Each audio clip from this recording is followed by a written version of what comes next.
Et pour être complet sur ce sujet, il faut rappeler que les dispositions du Code des collectivités précisent que la session pour l'élection de l'exécutif du Conseil communal est convoquée par arrêté du ministère de l'administration du territoire. La séance au cours de laquelle il est procédé à l'élection de l'exécutif, il est présidé par le plus âgé des membres non candidats à l'exécutif communal. Le député Aliou Condé donne des explications sur le cas spécifique de Matoto. Pour le cas de Matoto, la procédure qu'ils ont suivie, c'est d'ouvrir chaque enveloppe et de voir quelle est la couleur et de procéder à 2 tas. Chaque tas correspondant à une couleur et une couleur correspondant à un candidat. Donc il y avait le rouge pour Kalemodou, le jaune pour le RPG. Donc ils ont décompté les bulletins. À chaque fois, on a mis les 2 tas. Ils ont commencé par compter par le rouge. Eh bien, ils ont été interrompus à un moment donné dans le décompte. Ils ont dû le reprendre. Ils ont repris le décompte. Ils ont eu 23. Il y a eu quelques petites protestations qui ont demandé que le vote soit repris et le vote a été repris une seconde fois, qui a amené encore 23. Jusqu'à ce niveau, il n'y a pas eu de contestation des 23. On est passé à la 2e étape pour compter le tas jaune, ce qui était de toutes les façons superflu, puisque 45 moins 23, on devait trouver 22. Au cours de ce vote, le kidam qui était venu pour perturber au début, qui était expulsé, qui était dehors, est venu cette fois-ci se jeter sur les trucs et de s'aimer la pagaille. Donc le vote a été interrompu. Il a été mis aux arrêts, on l'a mis dehors, il y a eu le brouhaha. Les élus de l'UFDG ont attendu dans la salle pour que le procédure... Parce qu'il faut considérer cela comme un incident. L'incident, normalement, une fois réglé, le vote devait continuer. Mais le vote n'a plus continué parce que et les délégués du ministère, qui en fait étaient les vrais patrons de la séance, ont quitté. Et les conseillers du RPG ont quitté. Finalement, ceux de l'UFDG aussi ont quitté, puisqu'il n'y a plus de vote. Donc il y a eu interruption du vote. Donc pour nous, il y a déjà eu une proclamation de résultat. Donc ça veut dire que le vote est achevé. Mais il restait, si vous voulez, la procédure protocolaire. La procédure protocolaire, c'était quoi? C'est de dire, bon, monsieur Intel a eu 23 voix, monsieur Intel a eu 22 voix, donc est déclaré élu au poste de maire de Matoto le candidat Kalemodou Yansane. Ça, c'est une formalité. Ce n'est pas le vote. C'est une formalité qui reste. Donc nous, aujourd'hui, on ne peut pas remettre en cause le vote pour une formalité qui est connue d'avance. Et puis cette brève, le ministre de la Jeunesse et de l'Emploi jeune a été la cible de slogans hostiles à Mamou. Invité dans une émission de la radio GPPFM, il aurait, selon le groupe de jeunes en colère, tenu des propos caustiques à l'égard du président de l'Union des forces démocratiques de Guinée, Cellou Dalein Diallo. Mokhtar Diallo s'en est tiré grâce à son garde-corps. Nous sommes de plein pied dans la célébration de la 3e édition de la Semaine nationale de la citoyenneté et de la paix, un événement annuel axé sur la promotion des valeurs citoyennes et civiques. Le constat, contrairement aux années précédentes dans la capitale, c'est bien le manque d'engouement. Un constat donc fait sur le terrain par Mohamed Valectoré et Bonmassori Kamara. L'initiative a été lancée mardi par le département en charge de l'unité et de la citoyenneté. Au centre-ville de Kaloum, l'engouement n'est pas visible à part des affiches qui arborent le long des routes. Aucun regroupement dans le cadre de la sensibilisation n'est constaté. Certains citoyens s'interrogent sur la notion de la semaine de la citoyenneté. Sincèrement, dans mes consciences, nous n'avons rien compris, surtout moi. Quand même, je vois les jeunes quand même habillés en t-shirt blanc, en sensibilisant les mototaxis et des fois les taximètres. Mais à part de ça, il n'y a pas d'assainissement, il n'y a pas de quoi, je ne sais pas. Quand même, moi, je n'ai rien compris. Au lancement officiel de la 3e édition de la CENACIP, les organisateurs ont annoncé des campagnes de sensibilisation afin d'interpeller et informer les Guinéens sur les valeurs du civisme, de la citoyenneté, de paix, de démocratie et des droits humains. Aucun de ces actes n'est constaté dans les carrefours traversés. Pour moi, ça reste beaucoup de choses à faire. Tout le monde ne s'est pas impliqué. Exemple, ça... beaucoup souffert pour avoir ça. J'ai demandé plus de 3 personnes. Finalement, c'est la 4e personne qui m'a donné ça. tout le monde doit porter ça. Normalement, tu ne dois pas souffrir pour avoir ça.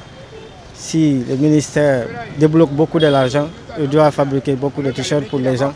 Franchement, en voyant la réalité, on ne voit rien quand même, sincèrement. Ça n'a pas conscience. Je parle ça n'a pas conscience.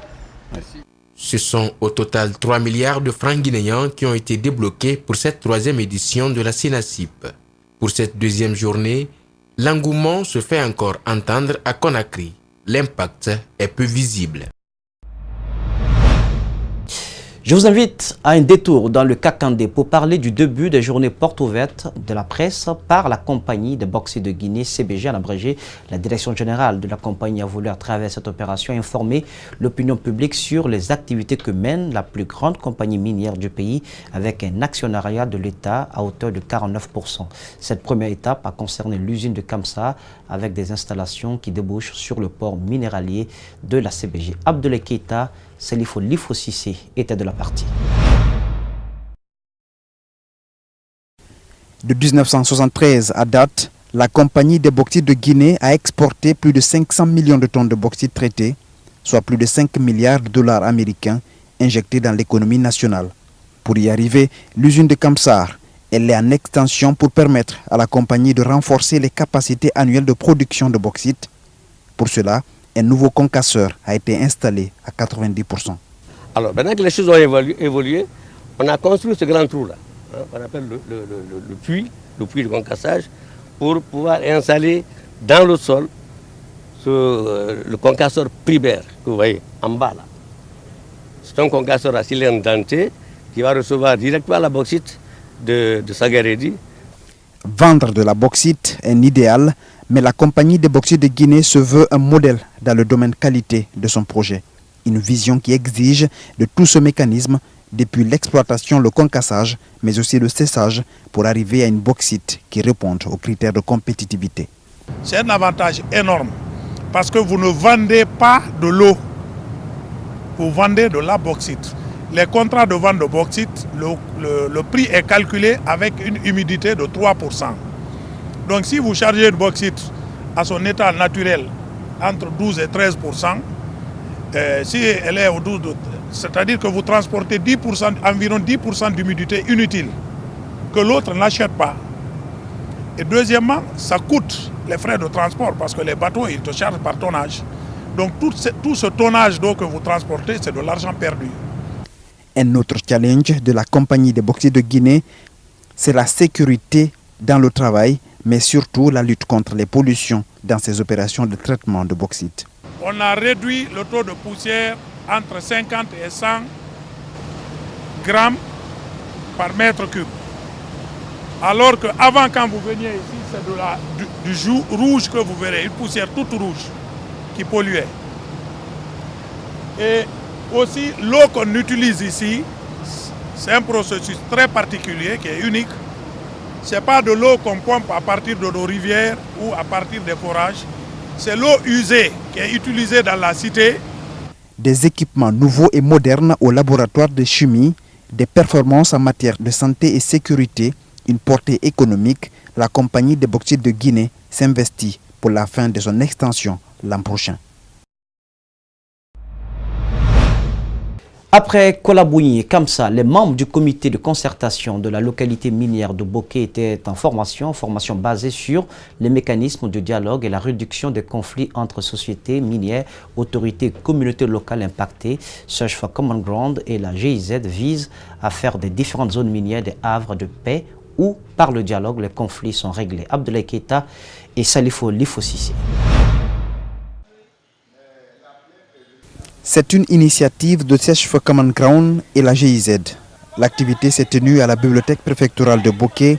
Les acteurs sociaux s'interrogent sur leur rôle dans le maintien de la quiétude dans la cité minière de Boké, devenue parfois un centre de violence infondée. Le comité de concertation dans les localités minières a un rôle moteur pour réussir ce pari partagé par les autorités locales. D'abord, je suis très enchanté, je suis très ravi de participer à ce genre de rencontre-là. Et je m'emploierai autant se faire peu à faire profiter d'abord la jeunesse. Parce que qui parle de conflit, parle de soulèvement, a priori, il faut s'adresser à la jeunesse. je m'emploierai à ce que, d'abord, je vais assimiler suffisamment les leçons qui vont se tenir ici. Et à mon tour, je ferai restitution aux différents chefs des secteurs. Ces formations sont un début, mais les actions doivent être vulgarisées par les responsables des CCLM à tous les niveaux. Le président du comité de Boké s'y est engagé. Nous continuons toujours à ouvrir cet espace d'échange entre les sociétés minières, les communautés, pour créer un cadre de cohabitation pacifique dans le cadre d'une exploitation minière responsable au bénéfice de nos collectivités. Les acteurs sociaux sont chacun responsable des enjeux et sont ainsi appelés à intégrer les idées dans leur rôle de sensibilisation. Tel l'objectif de la présente rencontre. L'objectif de cette formation est de renforcer leurs capacités afin qu'ils soient à même non seulement d'organiser des sessions de sensibilisation, des causeries éducatives dans leur communauté, mais aussi qu'ils soient capables de régler de façon collaborative et de façon pacifique les conflits au niveau des localités minières. De telles initiatives doivent perdurer pour permettre à chaque acteur de la chaîne de valeur de maîtriser son rôle et responsabilité pour éviter des conflits en zone minière.